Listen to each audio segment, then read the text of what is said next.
Assalamualaikum warahmatullahi wabarakatuh. Bismillahirrahmanirrahim. Kita sambung lagi melanjutkan kajian kita paparan dari Simon Aliasir berjudul Konsili Vatikan II. Kini memasuki bab dalam proses Islamisasi. Bismillahirrahmanirrahim. Adanya perubahan doktriner itu bukan hanya dalam agama Roma Katolik saja, melainkan pula dalam agama-agama yang lainnya, misalnya dalam agama Hindu, agama Yahudi, agama Kristen, Protestan, agama Buddha, dan lain sebagainya. Dari berbagai umat beragama muncul tokoh-tokoh ekumenis,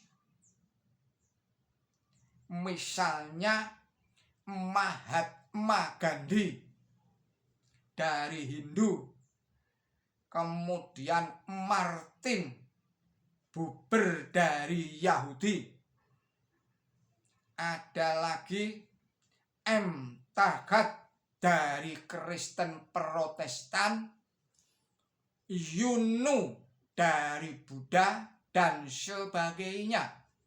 Fenomena ini sebenarnya merupakan realisasi dari nubuat Quran suci bahwa Dia ialah yang mengutus utusannya dengan petunjuk dan agama yang benar agar ia memenangkan itu di atas sekalian agama.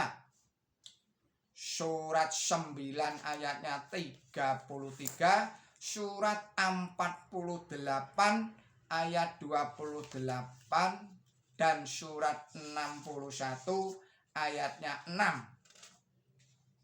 Nubuat itu menurut Nabi suci Muhammad Shallallahu Alaihi Wasallam terpenuhi pada zaman permulaan yang berlangsung selama 3 abad, dan pada akhir zaman setelah Al-Masih yang dijanjikan datang. Dalam sebuah hadis dinyatakan dari Abu Hurairah, Nabi suci Muhammad Shallallahu Alaihi Wasallam bersabda, para nabi itu bersaudara karena beberapa hal. Agama mereka satu, sedang ibu mereka berbeda-beda. Saya lebih berhak dengan Isa bin Maryam karena antara aku dan dia tidak ada nabi yang dia akan turun. Bila kalian melihatnya, hendaknya kalian mengenalnya.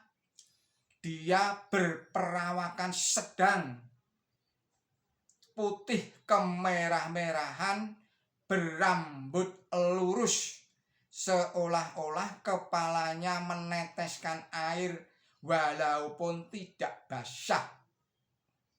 Berpakaian 2 potong, warna kekuning-kuningan, segera mematahkan salib, membunuh babi, menghapus pajak, dan melarang agama-agama, sehingga Allah menghancurkan agama semuanya kecuali Islam. Pada zamannya Allah akan membunuh Dajjal pendusta. Dunia pun damai tenteram, sehingga unta hidup sekandang dengan singa, harimau dengan sapi, serigala dengan domba, anak-anak bermain dengan ular-ular, tetapi tidak tidak berbahaya. Keadaan ini berlangsung sampai waktu yang dikehendaki Allah. Kemudian Isa wafat. Kaum muslimin pun menyembahyangkannya dan menguburkannya. Hadis riwayat Ahmad.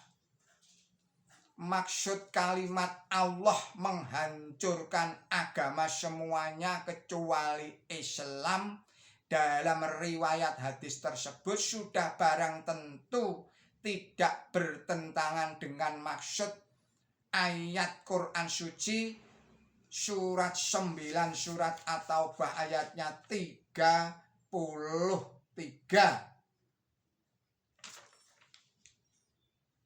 yakni Allah memenangkan Islam atas semua agama. Jadi jika Islam menang, tidak berarti bahwa agama-agama non-Islam itu lenyap atau dilenyapkan. Agama itu proses hidup manusia. Selama masih ada manusia, beraneka ragam agama itu masih tetap ada. Yang menjamin kemenangan Islam karena Islam itu agama yang terbuka, tidak tertutup, maka mengecam taklid, bahkan mengutuknya. Salah satu sebab seseorang masuk neraka karena tidak mau menggunakan akalnya. Surat An-67 yaitu surat Al-Mulk ayatnya 10. Islam itu agama yang selaras dengan fitrah dan alam. Surat 30 ayatnya 30. Maka tidak ada paksaan di dalam agama. Surat Al-Baqarah 2 ayatnya 256. Siapa suka boleh beriman dan siapa tidak suka boleh kafir. Surat 18 surat Al-Kahfi ayatnya 29. Islam menghargai semua agama di dunia ini aslinya dari Allah Ta'ala yang telah membangkitkan para utusannya pada tiap-tiap umat. Surat 10 yaitu surat Yunus ayatnya 47. Maka dari itu umat Islam wajib melindungi gereja, melindungi sinagog, melindungi masjid dan lain-lain. Surat 22 surat Al-Hajj ayatnya 40. Juga kelenteng, vihara dan lain-lainnya. Bahkan jika perlu harus mengorbankan jiwanya dengan mengangkat pedang. Asas kebebasan yang amat luas ini tidak kenal atau tidak dikenal secara nakli pada agama-agama terdahulu. Maka diterimanya asas ini oleh agama-agama non-Islam berarti agama-agama itu menuju proses islamisasi yang sekarang semakin nyata, tidak bisa ditutup-tutupi lagi. Nah, dengan demikian jelaslah bahwa cepat ataupun lambat jasa Masih dan Mahdi yang dijanjikan akan diterima oleh umat manusia. Barang siapa bertelinga untuk mendengar, hendaklah ia mendengar. Markus 7 ayatnya 16. Demikian paparan dari Simon Aliasir. Billahi taufik wal hidayah. Wassalamualaikum warahmatullahi wabarakatuh.